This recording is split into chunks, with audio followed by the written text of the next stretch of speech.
blizzard in Buffalo. This is what we're dealing with today. And tomorrow, all day long, nothing's helping. They just close down every single thing, people. This is what it looks like. At 9 o'clock tonight, no traffic, no one is going to be able to go anywhere.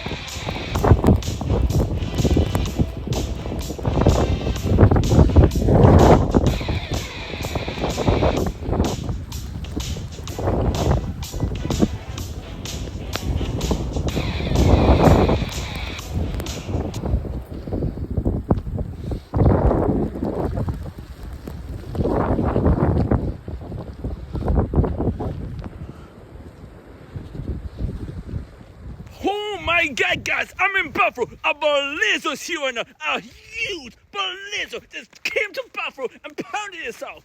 I'm outside right now in this massive storm. As you can see behind me, you can't see anything.